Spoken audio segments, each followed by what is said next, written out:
রাসূল সাল্লাল্লাহু আলাইহি ওয়াসাল্লাম আমাদেরকে সেই দোয়াটা শিক্ষা দিয়েছেন। রাসূল সাল্লাল্লাহু আলাইহি ওয়াসাল্লাম আমাদেরকে সেই দোয়াটা শিক্ষা দিয়েছেন। রাসূল সাল্লাল্লাহু আলাইহি ওয়াসাল্লাম বলছেন, আল্লাহুম্মা ইন্নী আসআলুকাল জান্নাতাল ফিরদাউস, যে হে আল্লাহ, আমি আপনার কাছে জান্নাতুল ফিরদাউস প্রার্থনা করি।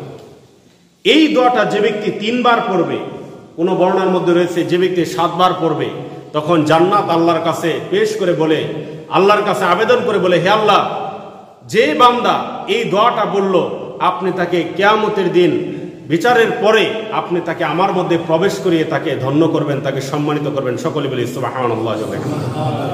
এজন্য জান্নাত আমাদের কাছে, আল্লাহর কাছে চাইতে হবে, আমাদের আকাঙ্ক্ষা করতে হবে জান্নাত সম্পর্কে। জান্নাত আল্লাহর কাছে চাইতে হবে। আপনি দোয়া পারেন না, আপনি আরবিতে দোয়াটা পারেন না, সমস্যা নাই, আপনি আল্লাহর কাছে বাংলায় চাইবেন। আল্লাহ রাব্বুল আলামিন সব ভাষা বুঝেন, তার কাছে বাংলায় চাইবেন। আল্লাহ রাব্বুল আলামিন আমাদেরকে সেই জান্নাতে প্রবেশ করার তৌফিক দান করুন। আমরা সকলে বলি আল্লাহুম্মা আমিন। রাসূল সাল্লাল্লাহু আলাইহি ওয়াসাল্লাম বলছেন, মাউদিউ সাউতিন ফিল জান্নাহ খায়রুম মিনাদ দুনিয়া মা ফিহা, জান্নাতে একটা লাঠি রাখার সমপরিমাণ জায়গা, জান্নাতের জমিতে যদি একটা লাঠি রাখা হয়, সেই লাঠিটা যতটুকু জায়গা দখল করে, সেই জায়গার দাম হচ্ছে, আল্লাহ রাসূল সাল্লাল্লাহু আলাইহি ওয়াসাল্লাম বলছেন, খায়রুম মিনাদ দুনিয়া ওয়া মা ফিহা, দুনিয়া এবং দুনিয়ার ভিতরে যা কিছু আছে সব কিছুর চাইতে দামি হচ্ছে জান্নাতের 1 হাত অথবা 2 হাত জায়গা। আমরা সকলে বলি সুবহানাল্লাহ। সেই জান্নাতের নিয়ামত কল্পনা করা আমাদের দ্বারা অসম্ভব।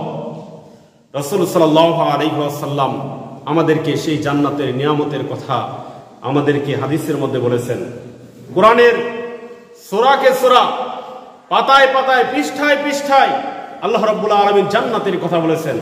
লা ইয়াস্তাবি আসহাবুন নারি ওয়া আসহাবুল জান্নাহ, আসহাবুল জান্নাতি হুমুল ফাইজুন, কখনোই সমান হতে পারে না জাহান্নামবাসীরা, কখনোই সমান হতে পারে না জান্নাতবাসীরা। আসহাবুল জান্নাতি হুমুল ফাইজুন, যারা জান্নাতবাসী হবে তারা হয়ে যাবে সফল কাম। দুনিয়াতে ধন সম্পদ থাকা সফল কাম না, দুনিয়াতে সন্তান সন্ততি বেশি থাকা সফল কাম না, আপনার অর্থ সম্পদ অনেক আছে, এটা কোনো সফলতার বিষয় না। সফল আপনি ওই দিনই হবেন যেই দিন হাসরের ময়দানে আপনার নামে আসবে যে আপনি একজন জান্নাতি মানুষ। আপনার আমলনামা যখন ডান হাতে দেওয়া হবে, আমলনামা যখন ডান হাতে দেওয়া হবে, মিজানের পাল্লায় যখন আমলনামাগুলো ওজন করা হবে, সেই দিন যদি আপনার নেকির পাল্লা ভারী হয়ে যায়, তখনই আপনি সফল মানুষ। তাছাড়া দুনিয়ার সম্পদ, অর্থ সম্পদ দিয়ে আমরা কখনোই সফলতাকে ওজন করতে পারবো না। এটা হয়তো বা দুনিয়ার মানুষের কাছে মূল্য রয়েছে সম্পদ, কিন্তু আল্লাহর কাছে এগুলোর কোনো মূল্য নাই।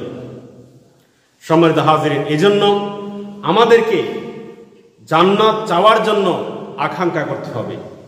জান্নাত চাওয়ার জন্য কিভাবে দোয়া করতে হবে?